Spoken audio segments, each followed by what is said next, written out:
أو لو مقعاو محمد آدم دعالي وحشاهدك دوسين دونا نصيب سعيد داير يو أحمد علي نصيب سعيد داير يو أحمد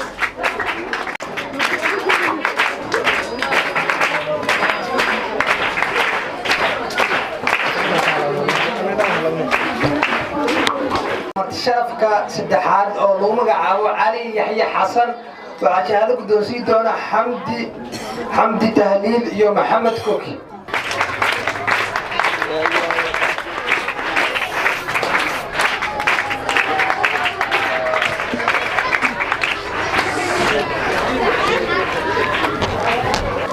waxaan sidoo kale aan ugu cidoonaa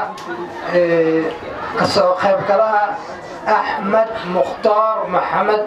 oo ah marti sharafta barnaamijka sidoo kale haddana ah ardayda la guddoonsiin doona hadiidaha kala duwan waxaa guddoonsiin doona Axmed Salaad iyo Saciid Muumin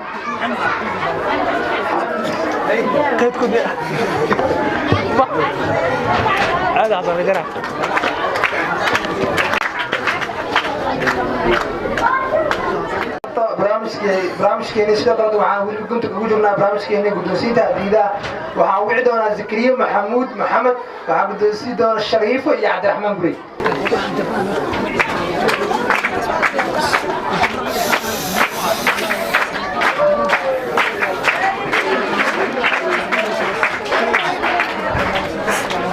waxaan wici doonaa qabaqaabiyaha barnaamijka sidoo kale watana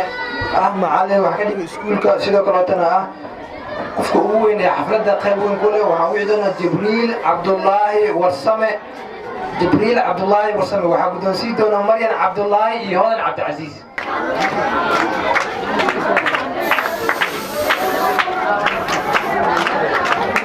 waxaa wici doonaa Maxamuud Axmed Fiidow waxaa guddoonsiin doona Sabriin Maxamed Daahir iyo Zakariya Cabdullaahi Warsame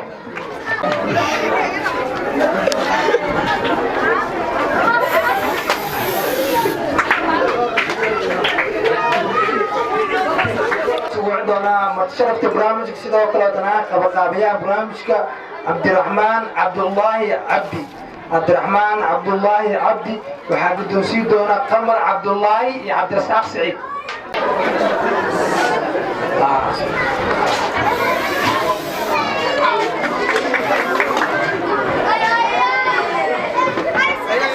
waxaa wici doona Xaliima Abikar Cilmi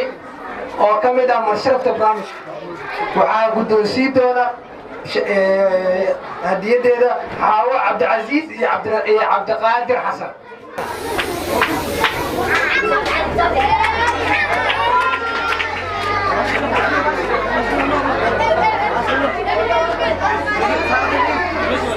iskuulka Cabdifataax Muumin Daahir waxaa guddoonsiin doona 4 qof oo kala ah Qaali Cabdullaahi Warsame Hibo Maxamed Muumin Sabriin Maxamed Daahir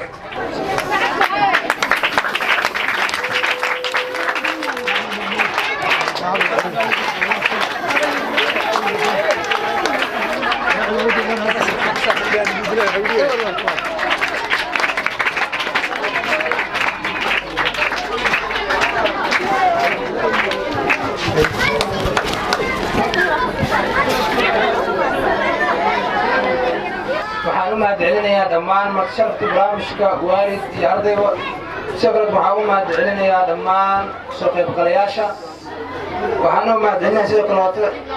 dadka lahaa shaqooyin oo inoo ajiibay inay yimaadaan xafladda barnaamijkeeni intaas ayuu eegyahay waxaana kusoo gabagabaynaynaa waxa lagu qadimo waxa ugu khayrka badan oo aayadaha qur-aanka kariimka waxaana inoo soo jeedi doona Hodan Cabdicasiis Warsame أعوذ بالله من الشيطان الرجيم بسم الله الرحمن الرحيم القارعة ما القارعة وما أدراك ما القارعة يوم يكون الناس كالفراش المبثوث وتكون الجبال كالعهن المنفوش فأما من ثقلت موازينه فهو في عيشة راضية وأما من خفت موازينه فأمه هاوية وما أدراك ما هي نار حامية.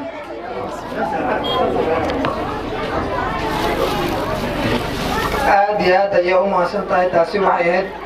Madan Cabdicasiis Warsame oo arday ka mid ah ardayda iskuulka sidoo kale inoo khatimaysay ayadaha Qur'aanka Kariimka taasoo